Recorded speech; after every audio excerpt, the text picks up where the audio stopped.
अगले वर्ष 2025 की शुरुआत में कमर्शियल लॉन्च से पहले नवी मुंबई इंटरनेशनल एयरपोर्ट ने रविवार को पहला कमर्शियल फ्लाइट वैलिडेशन टेस्ट पूरा कर लिया है।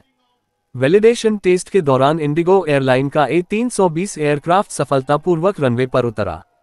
रनवे 8/26 पर हुए इस उड़ान परीक्षण की निगरानी नागरिक उड्डयन महानिदेशालय, भारतीय विमानपत्तन प्राधिकरण, सीमा शुल्क, इमिग्रेशन, केंद्रीय औद्योगिक सुरक्षा बल, महाराष्ट्र नगर एवं औद्योगिक विकास निगम लिमिटेड, भारत मौसम विज्ञान विभाग, नागरिक उड्डयन सुरक्षा ब्यूरो के साथ साथ अदानी एयरपोर्ट होल्डिंग्स लिमिटेड और अन्य प्रमुख हितधारकों के वरिष्ठ अधिकारियों द्वारा की गई थी। अदानी एयरपोर्ट होल्डिंग्स लिमिटेड के मुख्य कार्यकारी अधिकारी अरुण बंसल ने कहा, यह नवी मुंबई इंटरनेशनल एयरपोर्ट के लिए एक महत्वपूर्ण दिन है। वैलिडेशन उड़ान का सफल समापन एक बड़ी उपलब्धि है और अब हम एयरपोर्ट को चालू करने के एक कदम और करीब हैं। हम हर कदम पर सुरक्षा को प्राथमिकता दे रहे हैं। वैलिडेशन फ्लाइट ट्रायल को सफल बनाने के लिए हम DGCA और सभी एजेंसियों के आभारी हैं। NMIN केवल विश्व स्तरीय एविएशन सुविधाएं प्रदान करेगा, बल्कि यह क्षेत्र के विकास को भी सहारा देगा। कमर्शियल फ्लाइट की सफल लैंडिंग नवी मुंबई अंतर्राष्ट्रीय हवाई अड्डे पर उपकरण दृष्टिकोण प्रक्रियाओं के सुचारू संचालन की पुष्टि करती है। इस अभ्यास में तकनीकी मूल्यांकन, लैंडिंग और टेक ऑफ शामिल था। ये DGCA के लिए उड़ान से एकत्र किए गए डेटा को मान्य करने और NMIA को हवाई अड्डा लाइसेंस प्राप्त करने का मार्ग प्रशस्त करता है, जो एयरपोर्ट को संचालित करने के लिए आवश्यक है। सफल लैंडिंग के बाद NMIA की स्थापित उड़ान प्रक्रियाओं को अंतर्राष्ट्रीय घोषणा के लिए इलेक्ट्रॉनिक एरोनॉटिकल इंफॉर्मेशन पब्लिकेशन में प्रकाशित किया जाएगा। Navi Mumbai international airport private limited Navi Mumbai में ग्रीनफील्ड इंटरनेशनल एयरपोर्ट प्रोजेक्ट के विकास, निर्माण, परिचालन और रखरखाव के लिए बनाई गई है। NMIL Adani airport holdings limited का हिस्सा है और इसकी 74% हिस्सेदारी मुंबई इंटरनेशनल एयरपोर्ट लिमिटेड और 26% हिस्सेदारी सिडको के पास है। सिडको महाराष्ट्र सरकार का उपक्रम है। आपण सर्वांसाठी एक हिस्टॉरिकल दिवस आहे।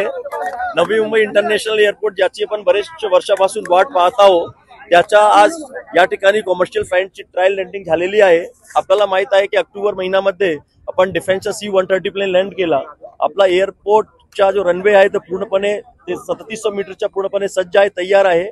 त्याचा एक चाचणी म्हणून सुरुवातीला एअरपोर्ट अथॉरिटी ऑफ इंडियाच्या विमानाने त्याला फ्लाइट प्रोसिजरचा पूर्ण केला आणि त्याच्यानंतर कमर्शियल फ्लाइटच्या इंडिगोच्या या सक्सेसफुल या ठिकाणी लँडिंग झालेली आहे। याचा अर्थ स्पष्टच आहे की आपण एअरपोर्ट आपला सर्व गोष्टीने आपल्या या ठिकाणी सज्ज आहे। सो आता हे जो नवी मुंबई इंटरनॅशनल एअरपोर्ट आहे, जो याचा कॅपॅसिटी जो जुना एअरपोर्ट आपला छत्रपती शिवाजी इंटरनॅशनल एअरपोर्ट आहे त्यापेक्षा दुप्पट आहे आणि मला वाटतो की हे लवकरच आपण लोकांसाठी कमर्शियल फ्लाइटसाठी उघडा केला जाणार आहे। प्रत्यक्षकारी प्रवासी विमानाने कार्य सुरू आहे। या ठिकाणी आपल्याला माहितीसाठी या ठिकाणी 4 टर्मिनल आहे। टोटल कॅपॅसिटी जर बघितली तर 90 मिलियन पॅसेंजर पर एनम म्हणजे 9 करोड पॅसेंजर पर वर्षी एवढी क्षमता आहे। जो प्रेझेंट जो एअरपोर्ट आहे छत्रपती शिवाजी इंटरनॅशनल एअरपोर्ट त्याच्यापेक्षा दुप्पटच आहे। आपण टप्प्याटप्प्याने डेव्हलप करणारच आहोत। पहिल्या टप्प्यामध्ये ज्याची capacity 2 crore passenger per annum असणारच आहे, त्याच्या आपण 17 एप्रिल आपण हे डेट ठेवण्यात आलेली आहे। ज्यात 17 एप्रिल पर्यंत आपला तो एअरपोर्ट टर्मिनल बिल्डिंग आहे, रनवे आहे, लाइटिंग सिस्टम आहे, इतर फील्डची सर्व गोष्टी आहे। तर 17 एप्रिल पर्यंत सर्व गोष्टी या ठिकाणी आपण तयार करणार आहोत। अनेक वेळेला डेडलाईन दिल्या गेलेली आहे, जवळपास तिसरी किंवा चौथी डेडलाईन असेल। तुम्ही 17 एप्रिलची डेडलाईन शेवटची निश्चित होणार आहे। आता एक बघा, आपण या ठिकाणी काम गेल्या 8-10 दिवसामध्ये जर 8-10 महिन्यामध्ये बघितलं, एअरपोर्टच्या फार प्रमाणामध्ये गती आलेली आहे। या ठिकाणी खूप मोठ्या अडचणी होती, ते सर्व अडचणी दूर करून आपल्या माहितीसाठी C-130 डिफेन्स प्लेनची लँडिंग केली, कमर्शियल प्लेनची लँडिंग केली, रनवे तयार आहे, टर्मिनल बिल्डिंग आपल्या समोर दिसतंय। जवळजवळ एक 83-84% काम झालेलं आहे। मला वाटतं आपण सर्व सकारात्मक दृष्टिकोनाने पाहूया। निश्चितपणे वेळेवर या ठिकाणी एअरपोर्टचं कमर्शियल ऑपरेशन सुरू होईल।